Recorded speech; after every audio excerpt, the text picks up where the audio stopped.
Welcome to This Explainer. Today, we are setting the stage for a truly mind-bending investigation into the sands of the Giza Plateau.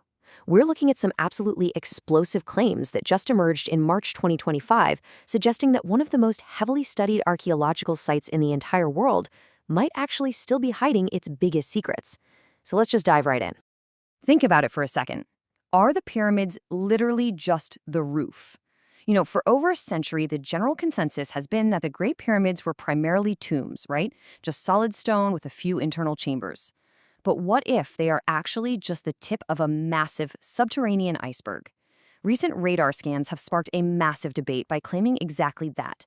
Let's look at how they even came up with this incredible claim. Section 1, Seeing with Microvibrations.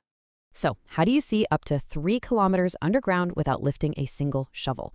Well, an interdisciplinary Italian team made up of organic chemistry professor Corrado Malanga, radar engineer Dr. Filippo Biondi, and investigative journalist Armando May, they utilized a cutting-edge technique. It's called synthetic aperture radar, or SAR, Doppler tomography. Now, traditional ground-penetrating radar only goes down a few meters through dense limestone. But this new approach, it starts with the Earth's natural background hum, those ambient seismic waves.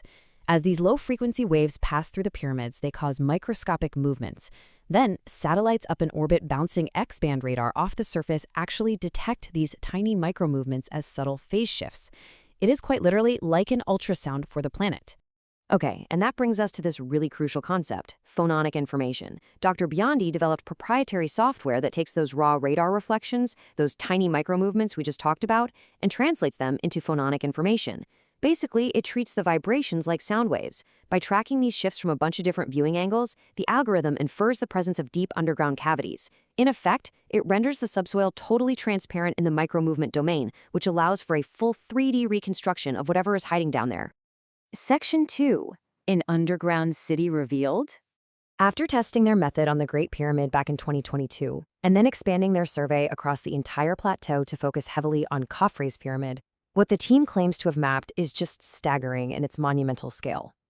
According to their data, right below Khafre's base are 5 interconnected chambers that share a striking resemblance to the Great Pyramid's King's Chamber.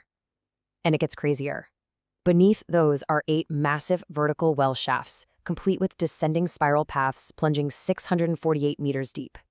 Just to put that into perspective for a second, that is roughly 8 times deeper than the Great Pyramid is tall.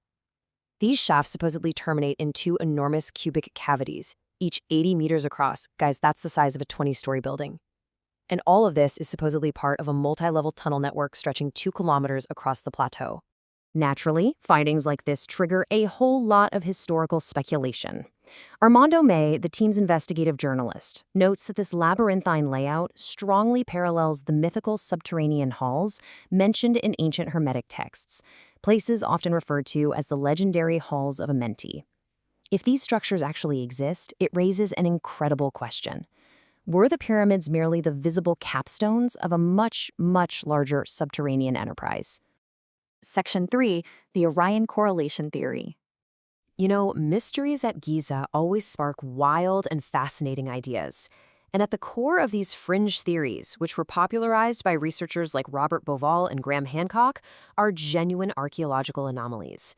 Take, for example, a mysterious iron plate that was necessarily inserted during the Great Pyramid's construction.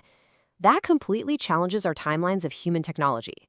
From there, the theory proposes that the Sphinx was actually built way back in 10,500 BC to align with the constellation Leo during the vernal equinox. Furthermore, they argue the layout of the 3 main pyramids is a deliberate terrestrial map of the 3 stars of Orion's belt, with the Nile River acting as a terrestrial reflection of the Milky Way galaxy. It really is a captivating narrative, right? A lost, advanced civilization mapping the stars in stone. Section 4. Mainstream science pushes back. But as impartial reporters of this fascinating debate, we have to look closely at the intense skepticism coming from mainstream Egyptologists, geophysicists, and astronomers regarding all of these monumental claims.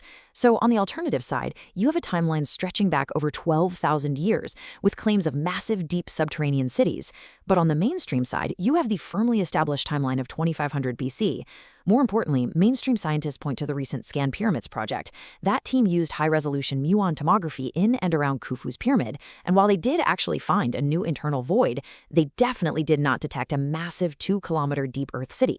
And as for the star map, well, astronomers argue it doesn't even line up. Astronomer Ed Krupp of the Griffith Observatory actually delivered a devastating critique of this. When astronomers tested the Orion correlation theory in a planetarium, the angles just didn't match perfectly. But more crucially, Krupp pointed out that the kink in the pyramids points north, while the kink in Orion's belt points south. So to make the terrestrial map match the stars, you actually have to flip one of them completely upside down. And the scientific debunking really doesn't stop there. Astronomers also noted that in 10,500 BC, the vernal equinox was actually in the constellation of Virgo, not Leo. Furthermore, the very concept of the zodiac originated in Mesopotamia. It was completely unknown in Egypt until the much later Greco-Roman era. And if we bring it back to those 2025 radar claims of an underground city, the fact-checking site Snopes rated the story as greatly overstated, specifically noting a total lack of independent, credible evidence. A peer reviewer of the team's foundational 2022 paper highlights probably the most crucial point here. Experts in radar imaging point out that high-frequency X-band signals heavily attenuate or weaken in solid rock. So while the microvibration method is undeniably clever, pushing it to reconstruct perfect geometric shapes over 600 meters underground, that is physically implausible to a lot of experts. Reviewers warned that what looks like a perfectly symmetrical shaft or a giant qubit cavity might actually just be fuzzy, smeared signal artifacts or algorithm noise. Section 5. The search for proof. So we have a radical new interpretation of radar data on one side, and highly grounded, skeptical archaeological science on the other. But both sides actually agree on one thing to settle this. The absolute gold standard is physical exploration. Radar tomograms, no matter how incredibly advanced they are, remain hypothetical interpretations until they are ground-truthed. To prove this underground city exists, we would need targeted, on-site, ground-penetrating radar, passive seismic surveys, or ultimately drilling a borehole to physically hit a void. Until invasive or direct physical evidence is permitted by Egyptian authorities, these 2025 radar discoveries are going to remain in a thrilling state of suspense.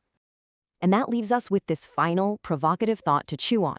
What physical evidence will ultimately be needed to settle this debate once and for all?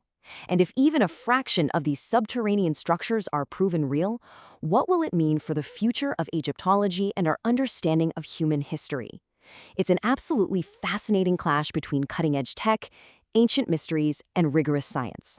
Thank you so much for joining me in this explainer. Keep questioning, keep learning, and I'll see you next time.